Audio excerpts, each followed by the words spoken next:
Almost certainly go for a pretty warm favourite for the big race of the evening, the Prestige Stakes at 9:45. Dave Lawrence has been to see Maxie Rumble at home. Now home is with John Mullins at Mistley in Essex on the River Stour. Robert Adam designed Mistley Towers. Remember his fireplaces, no doubt. Mullins has seen some fast dogs in his time, but this could be the quickest ever to arrive at his kennels. Maxie Rumble came over, him and his sister, Kelty Sparkler, when they're about 12 weeks old, and we've reared them to schooling, sent them schooling, and that is, they've had schooling, and we've brought them on back here and graded them in at Walthamstow and gone on from there. And they were the only two in the litter, I understand. Yeah, the only two, owned by the same people, Eddie and Maureen Jones. They've been quite successful.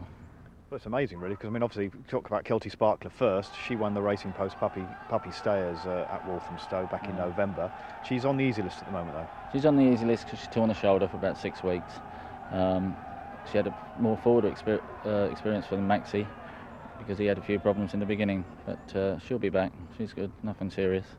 Right, concentrate on Maxie Rumble then. What was his first race? He was a grader to start with. His first race was a graded race. He had a couple of setbacks because he split a web, other little niggly things, nothing serious. Didn't have the experience that Kelty had early doors, and had a graded race, and he come on from there. Showed what he could do, although we had reports back from the schooling track from Tom that he thinks they're the best pups that he's ever schooled. And he's proved himself there. And he's come on, gone in opens, and gone on from there. The rest is history. I think the first time Sky viewers probably came aware of him was when he ran in the Gym Crack, which turned out to be an absolutely vintage puppy competition up at Hall Green, where of course we are on Tuesday night. He won his second round heat in 28:41, beat Jurassic Jack.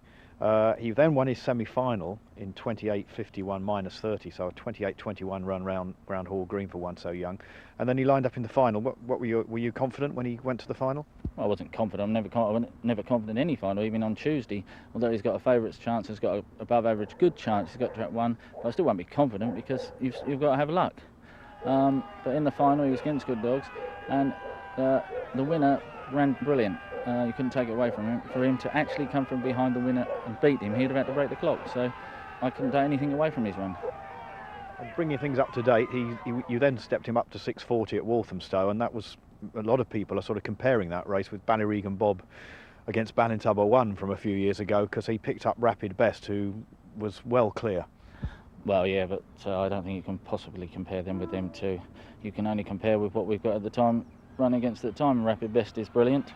Done the times at Walthamstow, run against the dogs, so you can only compare with what we're running around now. To put him in Ballyregan Bob's was a joke, but the race was probably, although I'll be biased about it, probably one of the best races I'll ever see, because he did it, it would have been a bit easier if he'd have done it led, and it would have been more relaxing, but to do it the way he did it, especially for the public, was phenomenal. Right up to date then, he then decided to go for this new competition, the William Hill Prestige Stakes at Hall Green, 645 metres. And in Tuesday's semi-final, the going was particularly bad. It was very, very slow.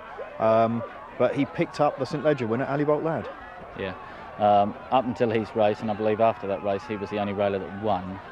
But I wasn't going to decide beforehand. People come up to me and said the inside is slower, this, that, and I thought, I think this much of the dog that I wouldn't have held it as an excuse if he'd have got not beat but not qualified or run bad, because I think he's that fast.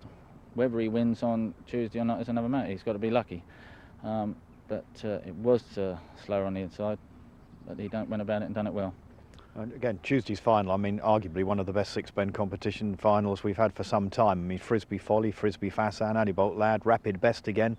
How do you see the final? I'm glad we got track one. As long as we get round the first bend and no trouble, I'd like to think that we had a good chance of winning it. But they are really good dogs in it, proper dogs that have won Group 1 races. You can't take it away from them, and we might be the fastest dog in the race, but it doesn't mean that we're going to win it. But you know, he's got a favourites chance, and I'd like to see him ideally trap out and go round in front. But whether that happens or not is another story. I might just end by asking, you've been quoted in the paper as saying possibly he could be the fastest dog ever trained